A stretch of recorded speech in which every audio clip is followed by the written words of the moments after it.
안녕하세요. 이번 시간에는 귀농, 귀산촌인이 알아야 할 세금 상식이라고 제목을 제가 붙였어요. 그래서 여러분들이 이제 이 상식을 좀 아셔야 절세도 할 수 있겠고, 또 나한테 어떤 세금이 해당되지? 이런 걸 좀 여러분들이 고민을 하시면서 들었으면 좋겠어요. 박찬호 선수도 굉장히 어려운 일이, 여러분들이 박찬호 선수는 좀 다 좋은 면만 봐서 이 선수 시절에 좋은 면만 봐서 저도 이런 시련이 있었는지 잘 몰랐어요. 근데 박찬호 선수가 뉴욕 양키스에서 방출됐었다고 이게 나와 있더라고요. 그래서 박찬호 선수가 시련은 성장의 기회고 행복은 성장의 대가다 이렇게 돼 있어요. 이렇게 썼어요. 그래서 참 이 말이 가슴에 와닿는 것 같아요. 그리고 시련이 많다는 건 운이 좋은 일이다. 더 크게 성장할 수 있기 때문이다. 이 시련 또 흘러간다. 기회는 언제나 있다. 여러분도 마찬가지예요. 언제나 기회가 있어요. 그러니까 그게 기회인지 아닌지는 나도 모르고 여러분도 잘 몰라. 지나고 나면 아 그게 기회였구나 이렇게 후회하는 경우가 많더라고요. 그러니까 그런 후회가 좀 없으셨으면 좋을 것 같아요. 그다음 농업인, 임업인도 세금을 낸다? 왜 내지? 왜 내가 농업인인데 농사 짓는데 왜 세금 내야 돼? 이런 그 의문이 여러분들 드실 거예요. 그거에 대해서 지금 이제 설명을 드릴게요. 농업인과 임업인, 누가 농업인이고 임업인인지 알려드리고, 농임업인의 소득과 세금, 농업법인의 소득과 세금, 이렇게 구분을 했고, 목표는 누가 농업인, 누가 임업인 구분하고 여러분들이 스스로 자격을 갖춰야 되겠죠? 그래야 혜택을 받을 수 있으니까. 농사 짓는 농민이 무슨 세금을 내? 라는 그런 의문을 여러분들이 이 수업을 들으면서 해소하셔야 돼. 그리고 농민에게만 주는 비과세 감면제도, 이걸 활용할 수 있는 방안을 여러분들 스스로 찾으셔야 돼요. 농민이 회사를 만들면 어떤 혜택이 있나? 이거에 대한 답도 여러분들이 스스로 구하고 세금에 대한 지식도 여러분들이 이제 축적해 나가셔야 되는 게 목표예요. 세금의 종류. 여러분들 여기서 해당되는 세금 한번 찾아보세요.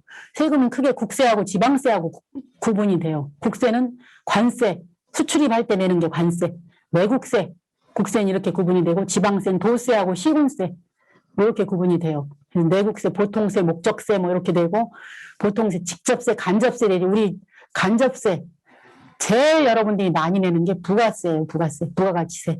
왜냐하면 여기 가다가 음료수 하나 사 먹어도 거기에 부가가치세 얼마 붙어 있어. 식당에 가서 뭐 그 김밥 하나 사도 거기에 부가세 얼마 붙어 있죠. 여러분들이 부가세 안 내는 사람은 아마 대한민국에 한 사람도 없을 거예요. 부가가치세 다 내고 있어요.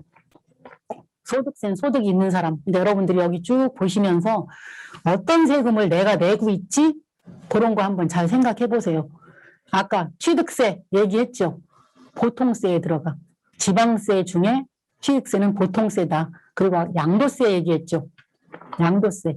그거는 국세 중에 직접세에 들어가요. 양도소득세이기 때문에 이게 소득세는 뭐 여러 가지 소득세를 다 포함하는 거예요. 양도소득세도 여기에 들어간다. 상속세, 증여세도 마찬가지 직접세에 들어가요. 그러니까 여러분들이 여기서 해당되는 세금이 뭔지 한번 그냥 보고만 가세요.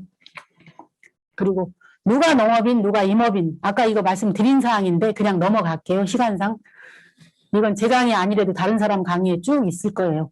자격농민이 되려면 이제 농업을 주로 하는 자로 2년 이상 영농에 종사한 자, 뭐 후계 농업 경영인, 농업계열 학교 이수자 이런 경우가 자격농민에 해당된다. 이제 이렇게 되는데 이런 것도 그냥 참고사항으로.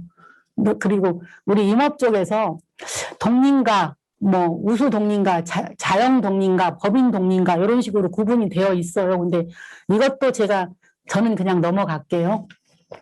임업 후계자, 지금 여러분들 임업 후계자 되려고 교육 받으실 거예요. 그러니까 이 임업 후계자 관련된 내용도 임업 및 산촌진흥 촉진에 관한 법률에 들어있어요. 이게 법 강의하는 쪽에서 강의가 될 거예요.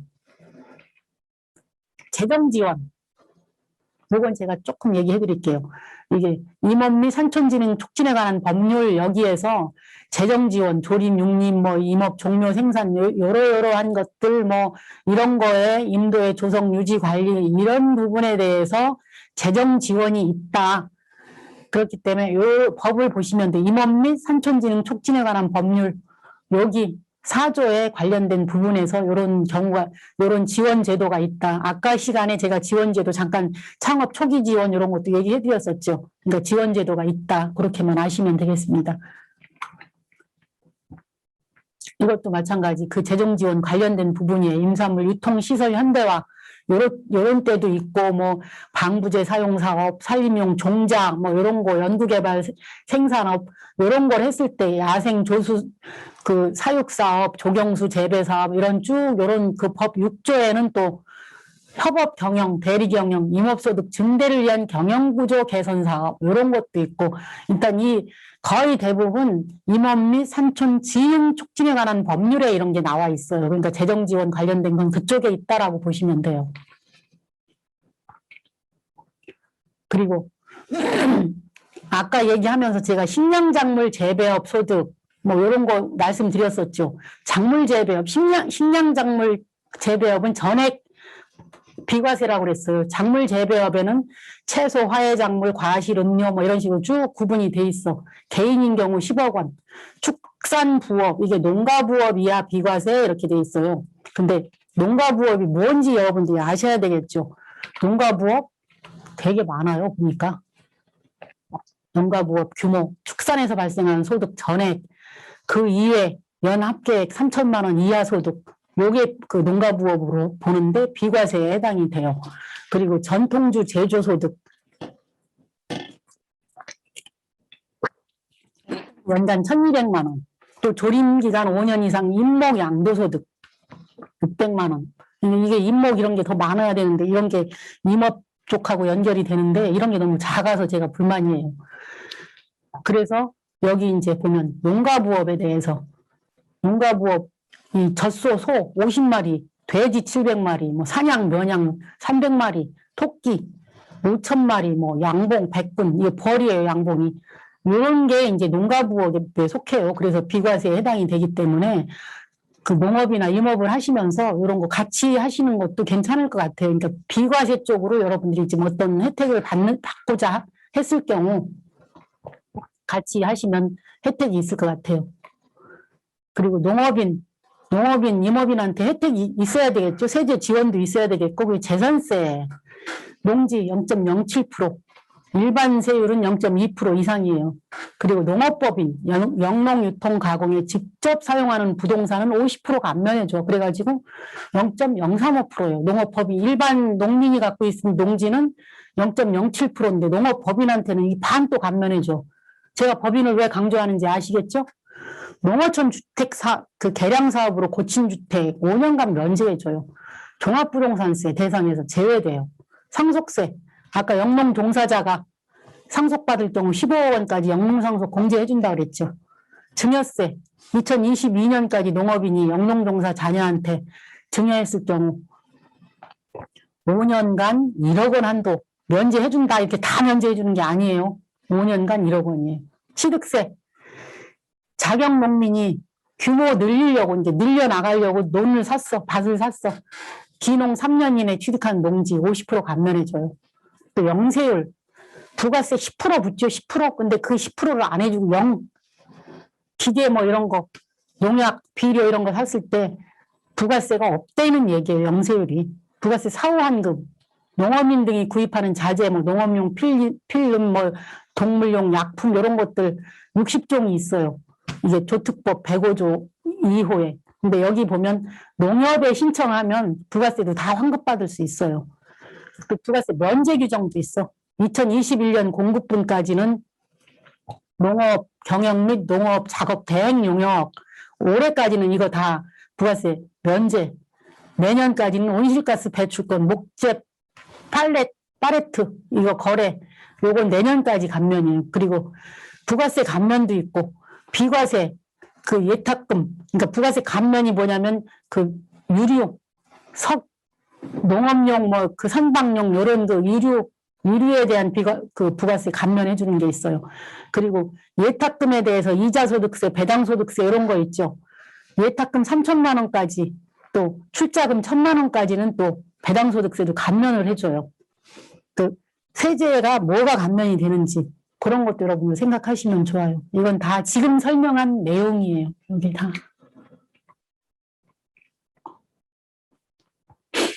농업인 주택 건축 시 혜택. 주택을 지으려면 논밭을 사가지고 귀농, 귀촌, 귀산촌 했는데 농지 전용 부담금, 산지 전용 부담금 이런 거 내야지 그 대지로 바뀔 거 아니에요. 그때 이 부담금을 공시지가의 30% 면제해줘요. 농지 전용 부담금을. 주택이 서울에 있어도 상관없어. 무주택 아니어도 상관없어요. 이거는 감면해줘요. 그리고 취득세 면제 올 연말까지. 농업인이 주택 신축 시 이거 다 면제되는 건 아니고 여기 보면 면제 대상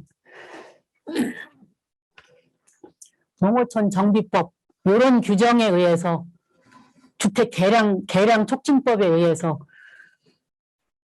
너무 큰 집은 안 되고 전용 면적 150평방미터 이하인 주거용 건축물과 그 부속 토지 바닥 면적에 여기는 7배까지, 아까 4배까지 그 주택 부수 토지로 본다고 그랬는데 여기는 농어촌이니까 7배까지. 여기까지는 취득세를 면제해준다. 그 얘기예요. 재산세 면제. 취득세 면제받은 주택.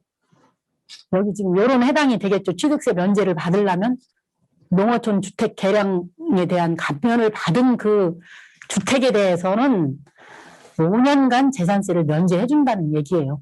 그런데 5년간 재산세 면제해주고 취득세도 안 냈는데 한 2년, 3년 살다 보니까 뭐 시골 가서 살다 보니까 모기도 많고 막 일하기도 힘들고 그러면 여러분들 팔고 그냥 도시로 올라가고 싶죠. 그리고 그동안 그 지역이 개발이 돼서 땅값도 많이 오르고 집값도 좀 많이 올랐어. 팔고 가고 싶지만 여러분들은 5년 동안 팔면 안 돼요. 5년 전에 팔면 어떻게? 여기서 감면받은 걸 다 다시 납부해야 돼요. 다. 그렇기 때문에 지금 우리 5년 굉장히 중요해요. 지금 5년이 굉장히 중요하니까 여러분들이 감면받거나 어떤 혜택을 받았으면 5년 동안은 여러분들이 그냥 누르고 앉아 있어야 돼. 그러니까 엉덩이가 무거워야 돼. 5년 동안은. 농임업 어민을 위한 지방세 감면이 있어요. 자격농민 농지 감면. 농업을 주업으로 한 자로서 2년 이상 영농에 종사한 농어민 후계자가 직접 경작할 목적으로 취득하는 그 임야나 농지 이런 것들은 취득세 50% 감면이에요. 50% 감면. 2년 이상 영농에 종사한 사람이. 또 다른 건축, 축사 이런 걸 짓기 위해서 또 온실 이런 거 창고, 선별 시설 이런 걸 지었어. 이래서도 감면이에요. 그 기계를 샀을 때, 농기계, 뭐 이런 거 샀을 때 취득세, 그 자동차세도 면제예요.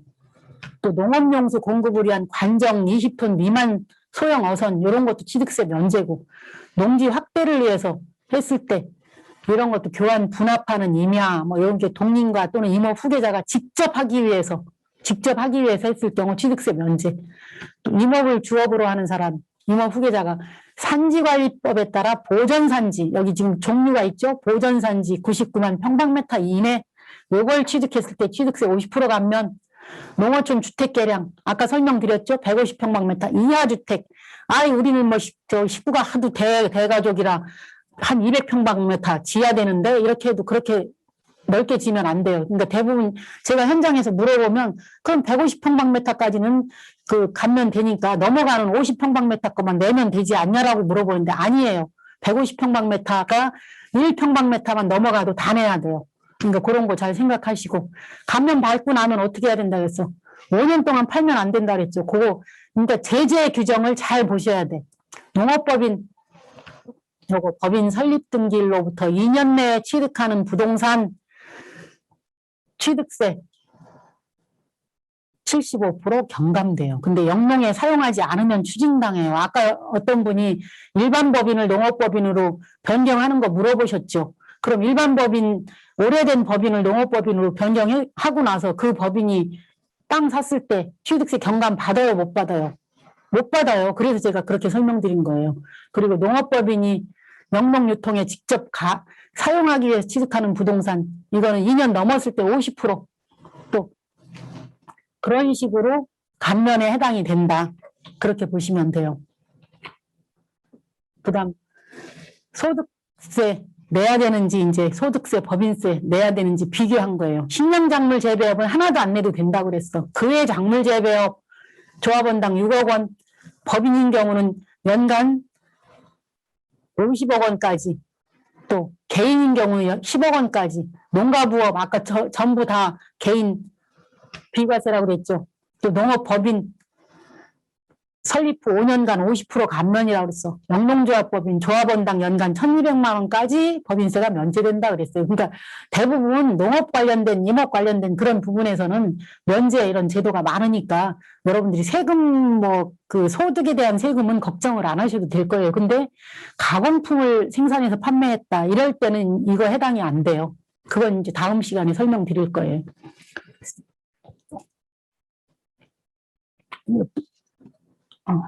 시간이.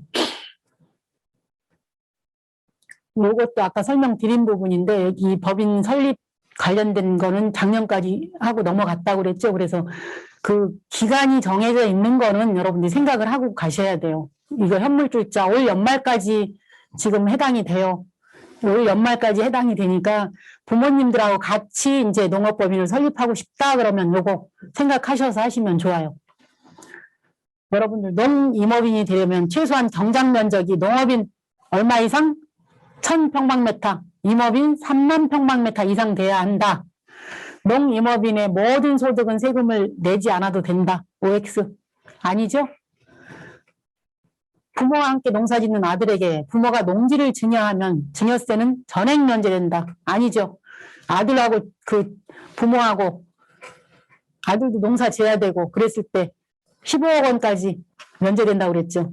농업인이 농업회사법인의 농지를 현물출자하면 양도세는 과세되지 않는다. 아니에요. 전액이 아니고 5년 동안 1억 원 한도 내에서